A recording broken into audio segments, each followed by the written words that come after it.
En Chile, grandes investigadores, ya sea de los premios Nobel que tenemos o gente que tiene. Como usted dijo sobre una historia de más de como 500 años o casi incluso 800 años, pero ya que tenemos como una historia bien marcada también por aspectos como violencia y todo eso, ¿cree que ese proceso de redescubrimiento del que comentó usted también nos puede destabilizar un poco? Cuando llega al trabajo, al colegio, no se saludan, pero si uno lo mira en perspectiva, mira, oye, pero si ayer ellos se saludaron, ¿qué pasó en el camino? Pasó todo.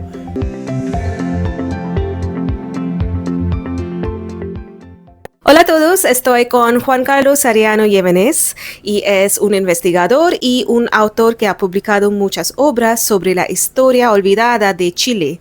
Y hoy le vamos a hacer unas preguntas relacionadas a su obra y también a la salud mental. Así que gracias por estar con nosotros y quería preguntarle primeramente que, ya que usted ha escrito sobre la historia olvidada del país, ¿cree que olvidar nuestra historia funciona como parecidamente a olvidar nuestros sentimientos? Así que reprimir nuestros sentimientos nos puede hasta enfermar. Así que hay como una comparación en términos de enfermar la sociedad colectiva, entre comillas. Sí, mira, efectivamente, lo que pasa es que durante nuestras vidas recibimos mucha información, vamos desarrollando mucha información y hay algunas que por alguna razón van perdiendo prioridad y nos concentramos en situaciones contingentes del día a día. Y entramos en un proceso que automático de poder reaccionar sobre esos estímulos. Pero el escribir sobre algo pasado de alguna forma desbloquea cosas que hemos dejado de darle prioridad y en algunos casos se han olvidado de algunas circunstancias y empieza un ejercicio de reconstruir tu pasado en base a la información que tienes ahora y empiezas a recordar y a desbloquear una serie de situaciones que te tocó vivir o en tu infancia, en tu preadolescencia, en tu adolescencia y por qué no también ya en tu adultez.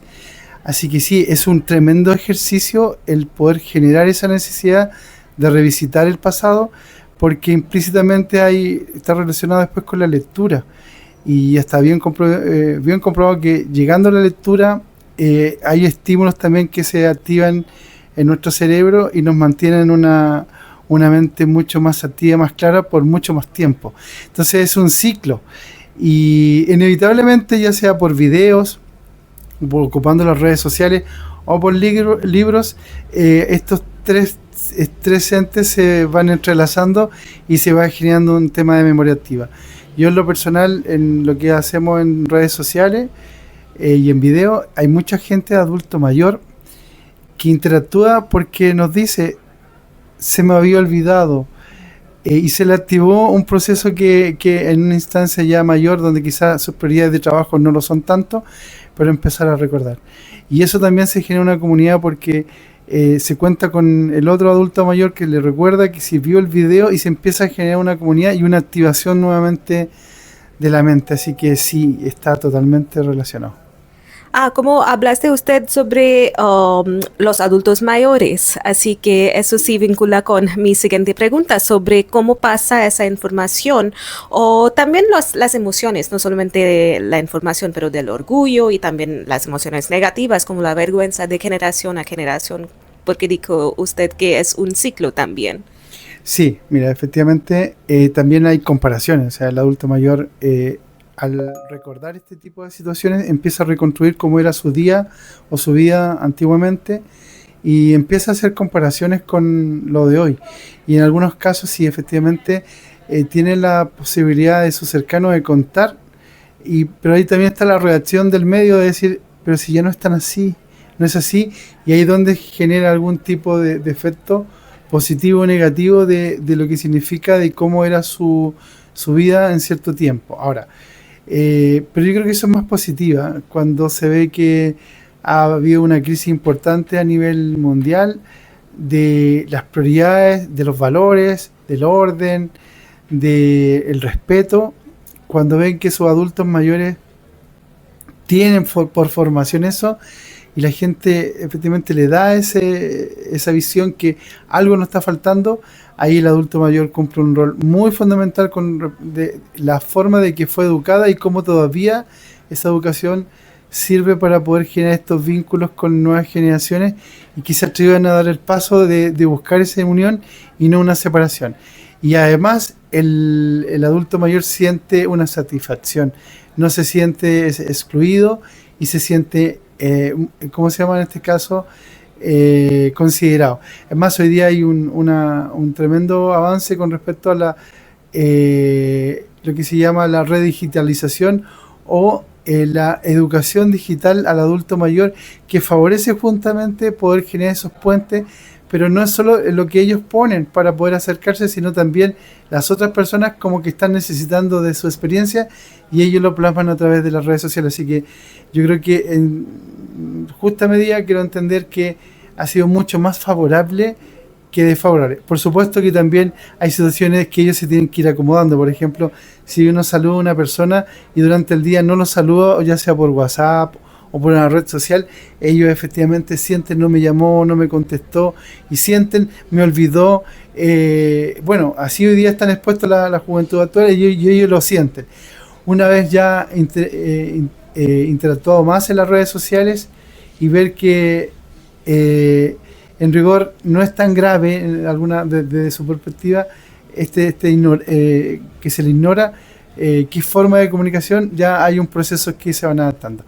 Ahora ellos entienden también, y eso no solo para los adultos mayores, sino también para los adultos en general, de que antiguamente uno saludaba a una persona en la mañana y después ya no lo veía el otro día, y hoy día se despide del trabajo y puede llegar a su trabajo y puede estar enojado con esa persona porque durante todo el trayecto hubo alguna discusión o un intercambio de opiniones que no concuerdan, y llega a su casa y está enojado. Y al otro día, cuando llega al trabajo, al colegio, no se saludan. Pero si uno lo mira en perspectiva, mira, oye, pero si ayer ellos se saludaron, ¿qué pasó en el camino? Pasó todo.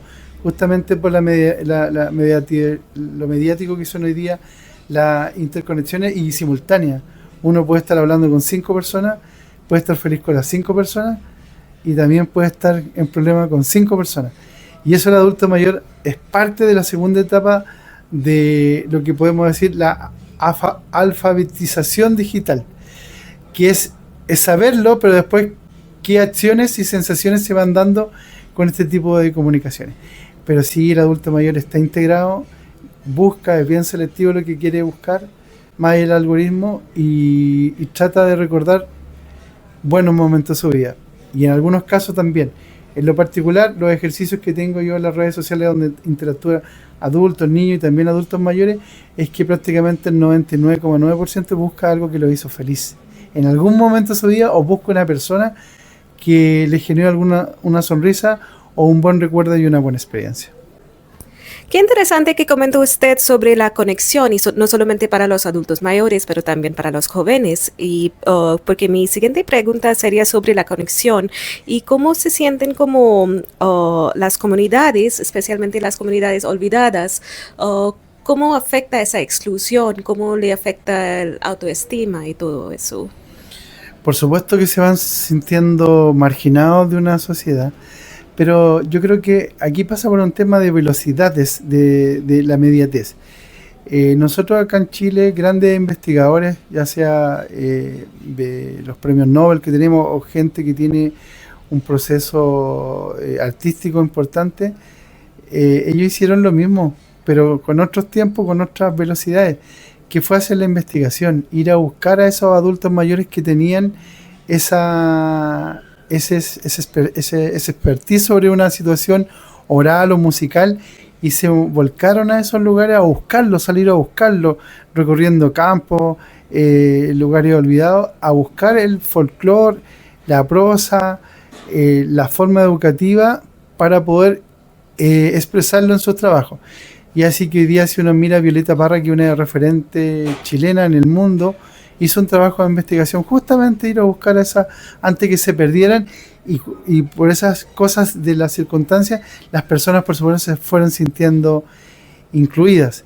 La Gabriela Mistral también viene de un lugar bastante olvidado en Chile, pero es un tremendo orgullo para la comunidad ver que una de los suyos llegó tan lejos y que marcó procesos educativos no solo en Chile, primero fue en el extranjero.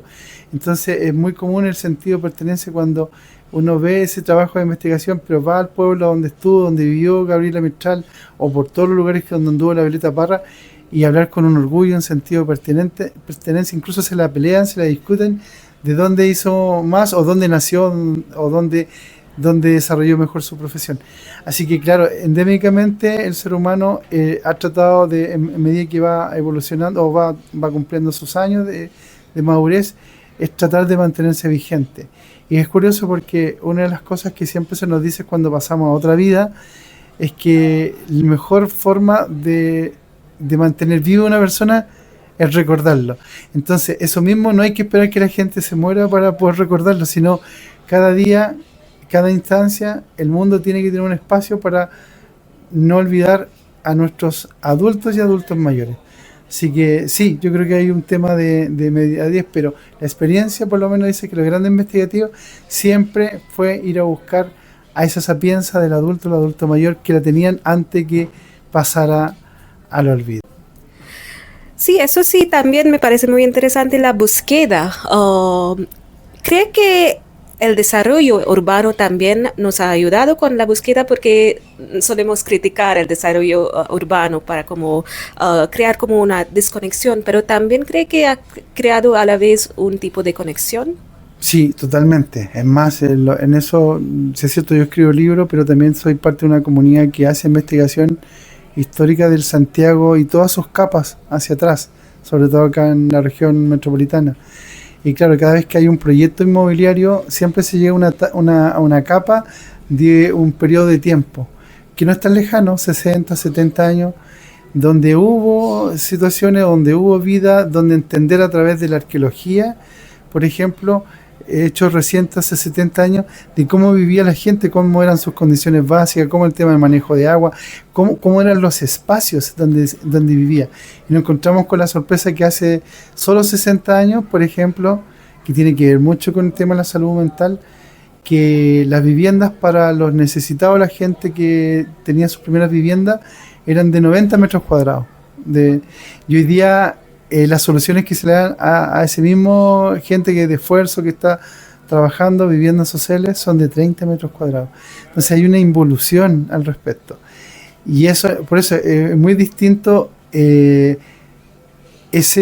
desarrollo inmobiliario, pero que es inevitable las capas de la historia que nos vamos topando de cómo eran las condiciones de vida. Lo que hoy día para nosotros es súper sano en desarrollo inmobiliario, cuando se repobla un lugar, un Santiago, por ejemplo, antiguo, que cayeron las casas de adobe, compraron, que no están en buenas, y se levantan torres, inevitablemente se encuentra con un Santiago no solo de hace 70 años, que ya es muy distinto al de hoy día, y esto pasa a nivel mundial, sino hace 100, 150, 300, hasta la antigüedad que tiene la ciudad. En este caso Santiago va a cumplir 500 años.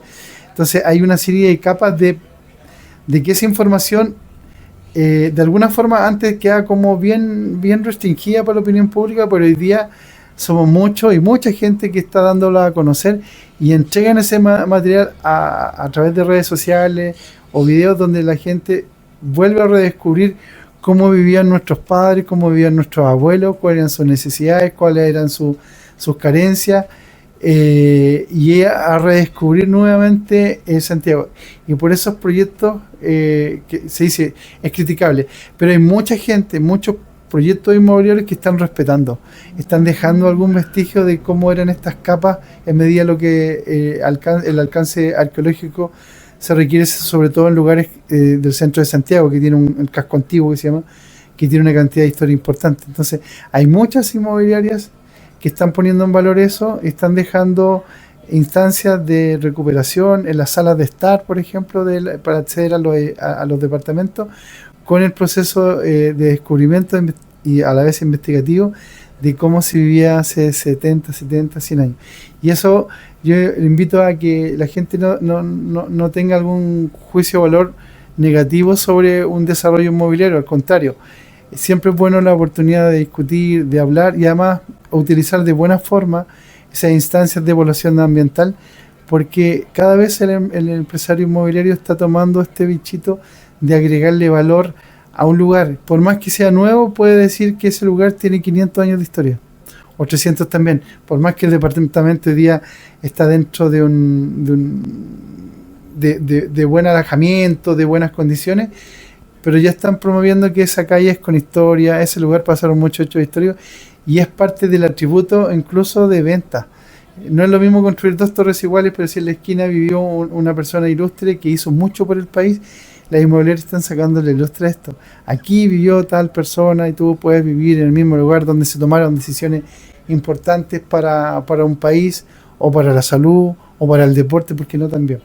Así que sí, es un tremendo tema, y no tener ese temor o tener solo como estos desarrollos como en forma negativa.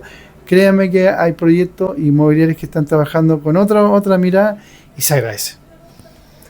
Sí, como usted dijo sobre una historia de más de como 500 años o casi incluso 800 años, pero ya que tenemos como una historia bien marcada también por aspectos como violencia y todo eso, ¿cree que ese proceso de redescubrimiento del que comentó usted también nos puede destabilizar un poco antes de sanarnos? Como la terapia a veces puede hacer las cosas un poco peor antes de mejorarlo porque estás enfrentando muchas cosas. Sí, efectivamente, bueno, sobre todo en lugares en Santiago donde vive mucho adulto mayor, de repente hay proyectos inmobiliarios que solo por el hecho de trabajar, de haber dificultades desde el punto de vista de ruido, que no están acostumbrados, claro, efectivamente puede generar una instancia negativa en el proceso constructivo. Sí, de todas maneras. Pero creo que ahí hay que buscar alternativas para que ese adulto mayor tenga alternativas en horarios distintos. Bueno, ya no va a trabajar necesariamente, pero que a través justamente de las municipalidades, que tenga espacios de desenvolvimiento que lo saquen de su área mientras, por ejemplo, se trabaja en el sector de esquina, un proyecto inmobiliario, que esté ocupado, que esté yendo a actividades de talleres en lugares donde comparte con similares, con gente afín, y además sacándole un poquito de ese desarrollo que se pueda estar dando. Yo creo que es una buena alternativa, no solo decir, chuta, lo estoy pasando pésimo, pero ver qué oferta tengo gratuita a través de municipios para poder salir y ocupar mi tiempo durante el día en hacer algún tipo de taller y volver a casa cuando ya minimizar el tema de que puedan estar trabajando con el ruido de ese tema. Sí, de todas maneras, ahí hay un tema, pero mira, me gusta ser positivo. Hay que estar en situaciones, por supuesto, extremas. Hay gente que no se puede mover y eso ya es una situación muy particular. Y eso es un tema que tenemos que hacernos cargo. Santiago, el mundo se está envejeciendo, la tasa de natalidad, por lo menos acá en Chile, se ha retenido, incluso ha bajado. Entonces vemos que estamos envejeciendo y que con ello estamos conviviendo con situaciones, con amenazas, pero también con oportunidades. Como dijo usted que le gusta ser positivo, así que para cerrar esta entrevista, cuando ve el pasado, ¿qué le da esperanza sobre especialmente el presente y el futuro? Mira, hay un viejo dicho, bueno, me gusta repetirlo, pero creo que para conocer nuestro presente o nuestro futuro tenemos que saber nuestro pasado, quizás para no cometer los mismos errores. Yo ahí, como soy positivo, quizás para hacer las cosas como las hacíamos antes y lo hacíamos bien. Y ahí, por ejemplo, te voy a dar, hay edificaciones que ya tienen más de 100, 200 años, 100, y que están en perfectas condiciones, que todavía están siendo ocupadas. Si nos vamos hace 60, 65 años, todavía en la urbe vemos construcciones donde ya es sexta generación que ha vivido en el lugar y se puede vivir. Es fascinante esa perspectiva fresca de aprender de las cosas buenas, porque solemos escuchar el cliché de aprender de los errores del pasado. Así que muchas gracias por compartirlo y muchas gracias por su tiempo también. Chicos, eso era como un trailer muy muy pequeño sobre todas sus obras, y les dejo como su enlace aquí en la descripción del video para que lo puedan descubrirlo poco a poco y para que puedan profundizarse en el tema. Y sí, así seguimos y así sigue la vida, como dijo él. Y sí, hasta la próxima vez. Chao, chicos.